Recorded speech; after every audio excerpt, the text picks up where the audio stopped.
Could be good. West Coast. I know we just came from a pretty good sneak peek of someone's album. Yeah, Pretty Sean good Don. interview. Boy.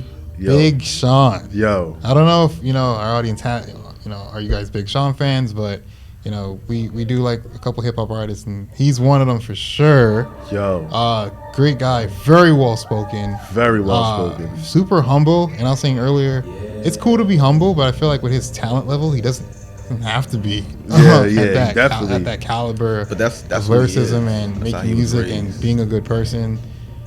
He's grounded. Yeah, even when he came out, he just started talking to us like we're family. Yeah, like literally guys, sorry I'm late, but this is what's going on. And I'm like, wow, like Sean is just like such a great down guy. to earth, down to earth type of dude. Man, they was talking about big three.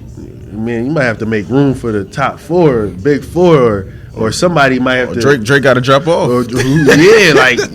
I'm not even saying but like you gotta Big Sean is trying to remember to tell people like, yo, don't forget about me. I was in that class. What he said, 12 12 top 10 Billboard singles. Yeah, that's kind of crazy. Even the DJ that was there, like, and I don't know if this was intentional, but she wasn't playing like the real hits, like the real hits stuff. Like she could have went through time in that hour and change she had. Like she just played a couple like the ones I played on the radio recently, but he has so many songs. He does. He has so many verses. Like this is big. This guy his peers, Kendricks, the J. Cole's, the Drakes, when they look in the mirror, they just know it's them. It's those guys. He's definitely he's in that conversation. I know we were in a couple episodes we was talking about the big three, but Big Sean, this new album, man, like we didn't even hear all of it, but we heard the song we heard like I think 5 songs out of it.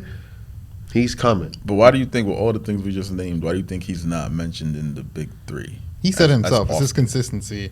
And life happens. But Kendrick isn't that. You guys say Kendrick isn't as consistent. But it's different. But go ahead. Kendrick has had TDE behind him.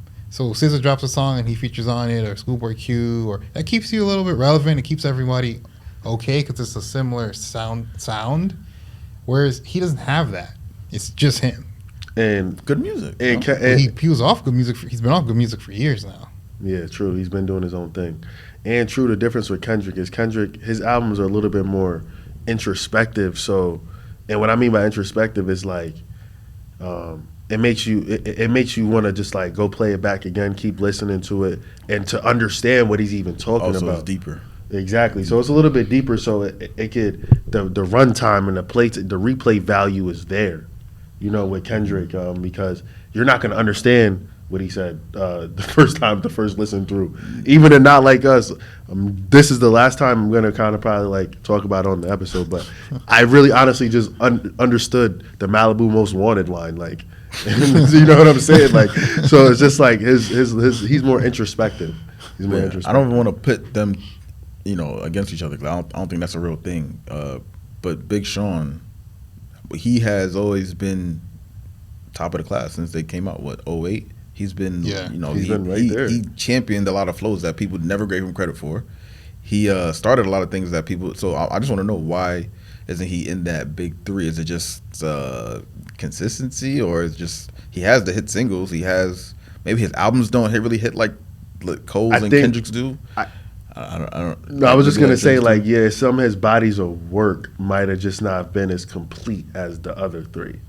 Yeah, I think he took more self-awareness into dealing with like mental health, focusing on himself. Like he said, I was living life.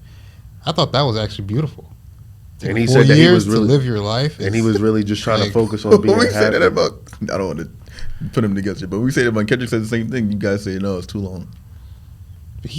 But it's not the same because of the TDE reference I made earlier, where his last album was 5 years ago, but then he dropped the Black Panther album. He dropped songs with Baby Keem, so there's things that came up a little bit. And that conversation with Kendrick and Drake is more so for the number one spot.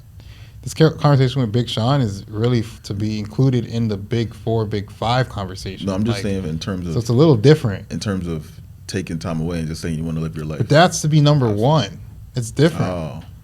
That's different. Yeah, because Drake and Kendrick is fighting about number one. Like they're like, who's number one? They're not fighting about who's Okay. in the top three. They're fighting about. So just who's the number one. slot on the category because Yeah. that's what But I don't know. We might have to make room for 3A, 3B for Big Sean because his album that's about to come out is fire.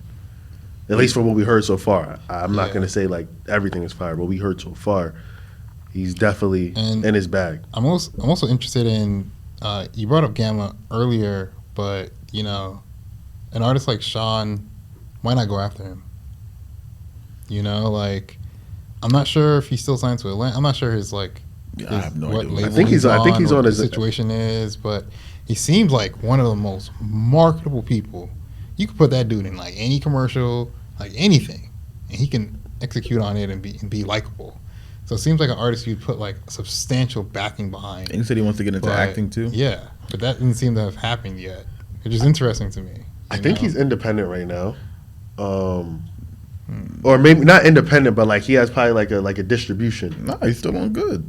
He's still no, he's not. He's not on Good Music, is he? The Def Jam, he was on Def Jam, which is that not good music?